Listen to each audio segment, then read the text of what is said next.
evening. Very jealous of that background, that's fantastic. Oh yeah, I put this on this years ago, but it's always been there. It's great, isn't it? Yeah, it's like a sort of 1966 film. Oh, Marina. Hello? Hey! Hi, Marina. Hi. Hi there. We're starting figuring it out. Yeah.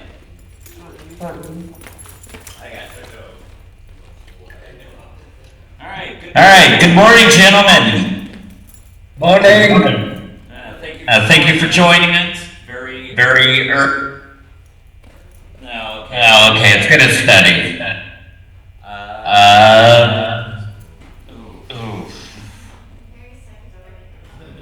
Yeah, a little. We just want to open up the floor and let you guys talk about the film and your experience.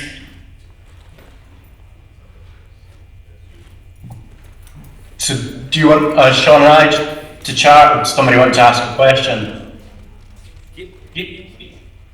Yeah. Does anybody have a question?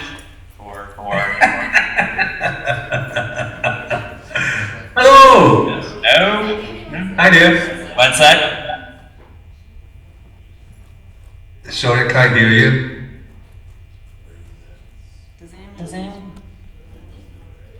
Any questions? Yeah. All right, here we go. So for either, the delay and the echoes, encore. But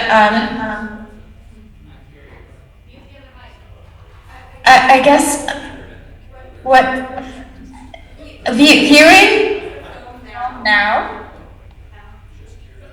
how has your reflection about these times in this film, how have they changed and stayed the same? Can you make that out, Grant? I've got a bit of it, Sean. What I think is that are your reflections and sort of thoughts on the scene in the film, have they stayed the same? And, I think it was maybe a bit like some of the questions you were asked in the Bells Hill screening. How do you feel now with, still with your friendship with Douglas and Norman? Thank you. Yes, there's still a great amount of community between all the same bands. Can you hear me? Yep. Oh, you can't. Oh god. There's still a great community between all the bands, and most of the people are still good friends, which is something to really herald, because most people in the music industry always fall out and hate each other. And I think our little kind of group of friends and bands, we're really lucky to have always been there for each other, and like they always will be. Excellent. Anybody else have a question? Yeah, okay, let's do it. Yeah. Just say whatever and pretend it's not doing the delay. So okay, I'm just gonna talk. So I'm curious, as someone who's from Los Angeles and grew up with 60s LA music, how I find this cross-pollination really fascinating, where we have love influencing Glasgow, and Glasgow influencing LA and Long Beach. Yeah, Afro Love's a big influence in a lot of the bands. And I'm curious, because love is so LA, and and Glasgow is so blessed. And I find Scottish indie twee so brilliant, even though the environment, this is awful, I'm sorry. But yeah, hopefully you got my point, which is how love can flourish in Glasgow, both figuratively and literally, I guess. I think, Sean, you might have something interesting to comment on that.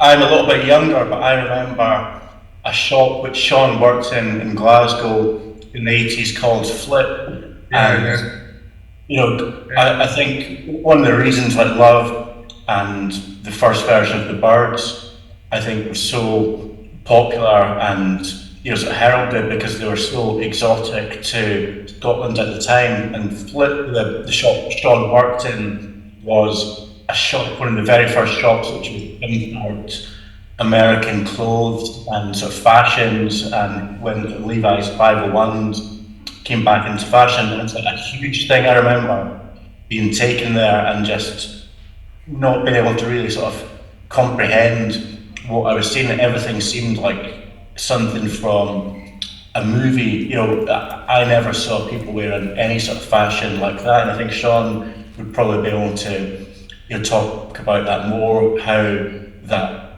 mid-60s LA fashion sort of influenced Glasgow and how sort of exotic it felt at the time.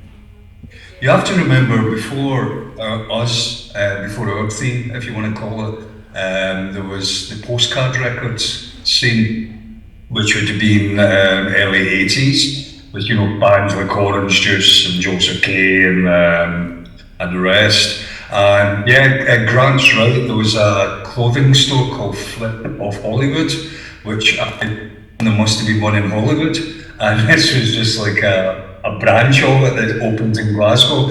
And basically I worked there, that was my first ever job, and I worked there for like 6 months before I got sacked because of Bobby Gillespie from Primal Scream told the boss to fuck off, and I got sacked. But then we got the train back to Bobby's flat, and Bobby's like, yeah man, you're going to be a pop star now. And yeah, kind of an interesting meeting of Bobby Gillespie. He wasn't in Primal Scream at that point, he was in the Jesus and Mary chain, playing drums.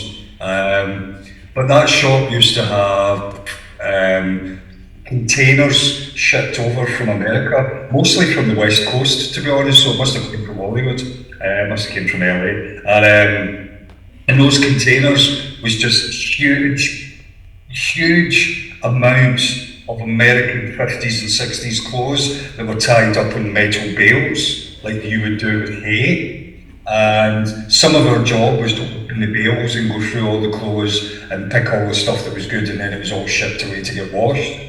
I remember finding an American baseball jacket, and we were all very well dressed because most of the clothes we just took. We were just like, I'll have that. So, and then it all came to your friends, you'd give your friends. So yeah, there was a whole community of like 17-year-olds that were really dressed quite kind of 50s and American. And I got a 50s baseball jacket from one of the bales, and in the jacket was a ticket for a drive-in movie from 1952. I always remember that. I put my hand in the pocket and I pulled out this stub from 1952 and I can't remember where it was. I actually think it was in California somewhere, but it was a drive-in ticket.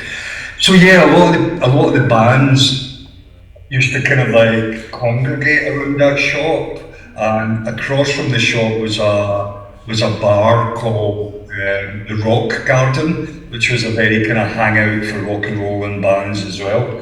And yeah, so the kind of like 8 months, 10 months I worked there, there was lots of like, you know, it was a bit like I suppose what social media is now, you know, connecting with people. You know, and I would see like, you know, the Jesus and Mary chain would come in to buy their black shirts, you know, somebody else, a band would come in, and and us from Bell's Hill, like, you know, Teenage Fan Club, the Soup Dragons, BMX Bandits and all, you know, we all worked in that, we all went, you know, hung about that shop as well. So the amalgamation of fashion, American culture, and a bar across the road, which was a very American bar, the Rock Garden, I think added, and yeah, the Rock Garden used to play things like Forever Changes by Love. Yeah, it used to be like the soundtrack on the Rock Garden and the jukebox and all that was very kind of 60s, 70s Americana. So yeah, there was a lot of that fed into our psyche and ended up being part of our own culture. I think also what a lot of people probably in America to realise that Love were quite popular in their original form in Britain. Forever Changes reached the top 20 or just outside the top 20, where as in America it didn't really sell at all. So it's probably quite feasible that people's parents would still have copies of that and kicking about. We've got another question for you, Lance. I'll see if I can deal with the echo. I have a question about political economy. There's so much of a history in Glasgow of red Clydesides and political activism, but the scene is wildly apolitical, it seems, at least in the way the film presents it. I know that Raymond and Norman talk about being on the dole, but I wondered if both of you could talk more about the economics and politics of the period and whether that shaped the music and the environment beyond the DIY thing. I mean, for me, for myself and the Soup Dragons, we were all on the dole, but then, and we were, you know, it was the season of Thatcher, Margaret Thatcher, and conservatism around then, and they started a thing called the Enterprise Allowance Scheme, which meant that you got £50 a week as long as you were seen as being, you know, doing something, not just like sitting about on the dole. And being in a band was allowed. So everybody I knew in bands was on the Enterprise Allowance Scheme and getting their £50 a week. And I even remember the Soup Dragons where when I'm Free was a big record in 1990, we were on top of the pops, and then the week after went back, 'cause you had to go every week to sign on to get your £50. We all went back into the office to sign for our £50, and they were like, "You're on the TV last week." We're going, "Yeah, we're doing really well." That's what the whole point of the Enterprise Allowance Scheme is. Whatever you're doing, you've got to do well. So we're doing well, so you have to give us the money. So they had to keep giving us the money for a year, even though our records were in the charts, which was, we just found hysterical. We loved that.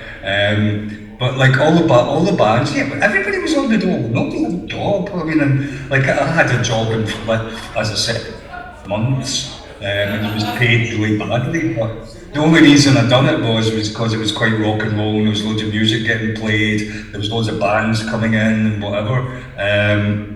But like, one big political stance, people don't realise this, but when I readapted I'm Free, especially the Don't Be Afraid of Your Freedom at the start, the whole concept of it being a rave record was against what Thatcher was trying to do. Thatcher was closing down club culture.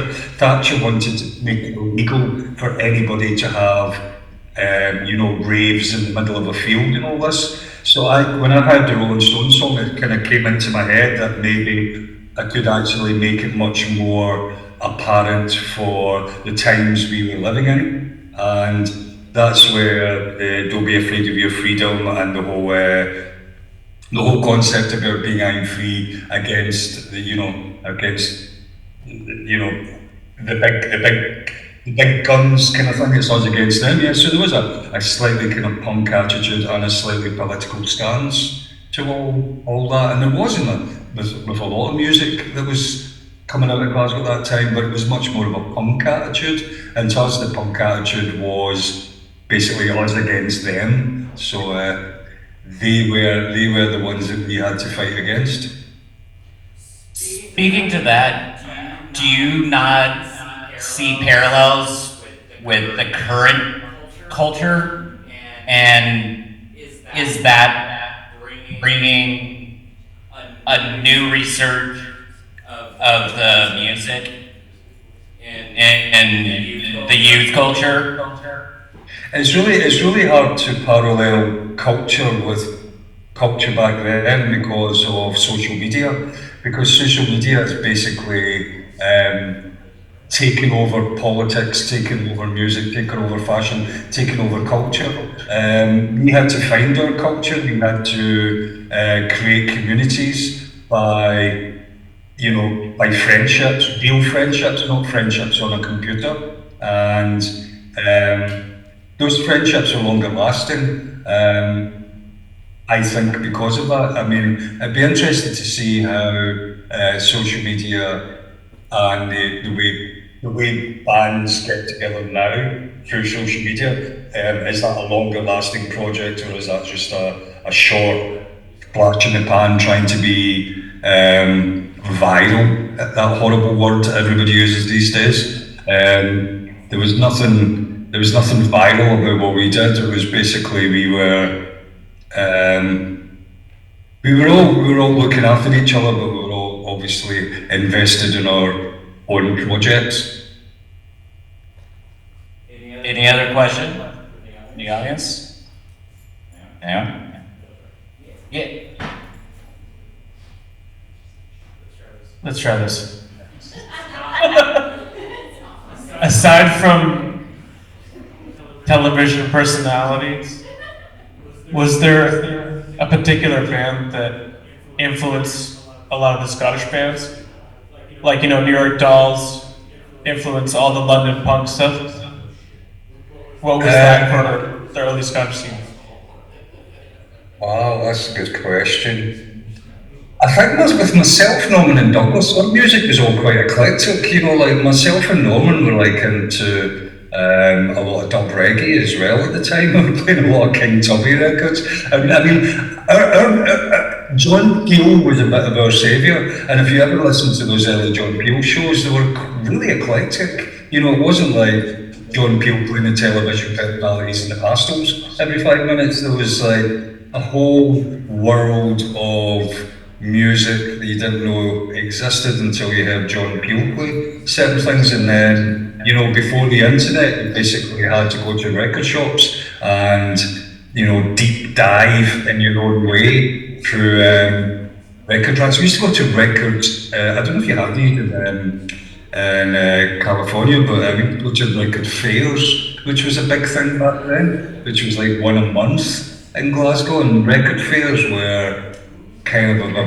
bit more train spotter. So if they kind of sussed out what kind of music you were into, they'd open your world up. Like I remember the first time I went to a record fair, I ended up buying lots of Pebbles compilations of all the 60s psych bands, and that was a huge influence. And then I got into Sid Barrett because of a record fair, and the Soup Dragons ended up doing a song called Two of a Kind because I bought a bootleg album at a record fair of Sid Barrett that had Two of a Kind on it that I'd never heard before. So there was the television personalities were a big influence. I mean, they were kind of like the people before us, but the Pastels in Glasgow, who were big TVP fans as well, the Pastels and the Shorpish Assistants in Edinburgh. But there was a whole period, like, because Grant made another movie which kind of takes part in the kind of Edinburgh scene. It was mid-80s, is that right, Grant? You may be able to talk about that. Yeah. So as you mentioned, Sean, Postcard Records was hugely influential on a lot of those bands.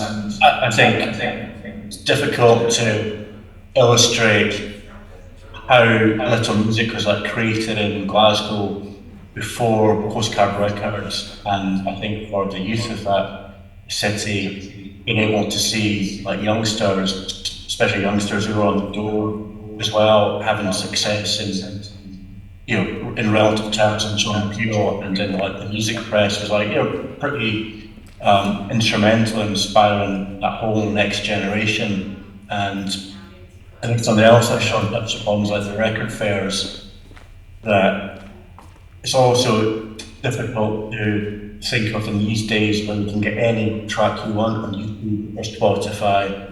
Most of these 60s records, Pet Sounds and a lot of Sunshine Pop, which was like hugely influential, was like really difficult to get. And sort of the reissue industry that came along with CDs hadn't really arrived yet, so it was like very exotic to be able to find obscure records and records and be able to walk them around with people.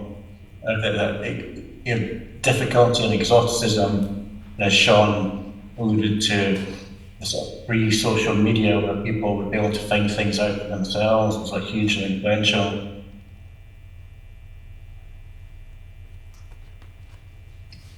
Sean, I have a question for you. It's Marina. Do you see your influence of the Soup Dragons in many bands today? That's a very interesting. Why the hell would they want to do that? Yeah, kind of, because I've seen a wave of bands that are a bit more open to experimenting with electronics in rock and roll, which we eventually kind of done around the period of Love God and Hotwired, and then we split up and then we got back together again about 5 years ago, and we made a single with Fred Schneider from the B-52s, which anybody can check out on Spotify, called No Music on a Dead Planet. And that is like a very kind of mixture of early Soup Dragons and late Soup Dragons, you know, the kind of like the more punk rock aspect of the earlier years and the more kind of electronic things. And I'm seeing a kind of wave of young bands that are willing to, you know, mess around with the technology that they have now, which is endless because of all the AI shit. But nobody in particular. I've seen kind of like more to do with the videos, more to do with the kind of aesthetics of the Soup Dragons. I've seen that kind of come back. Maybe they think that the early 90s is cool again. And what about you, Grant? Do you see the influence of them in many other bands? Yeah, absolutely.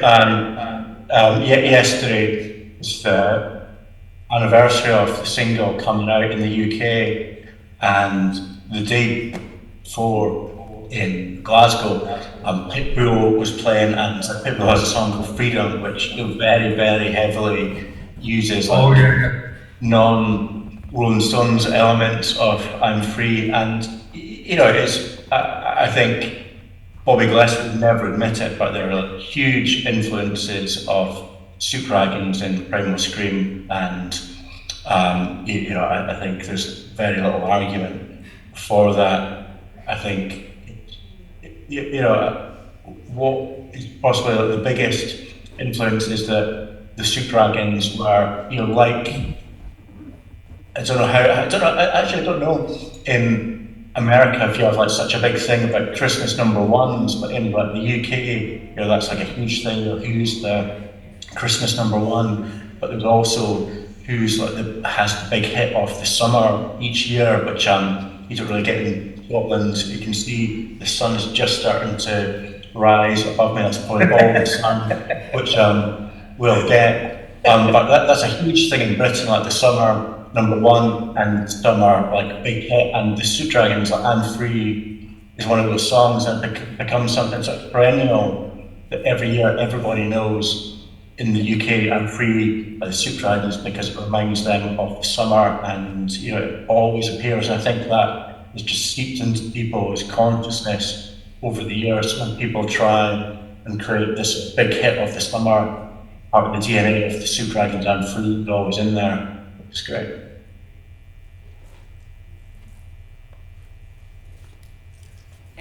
Any other questions, anyone? Yeah. We want to thank you so much for being here for us at this ungodly hour. Thank you guys for the book. Did you guys enjoy the movie? Did we ask you a question? Did you enjoy the movie?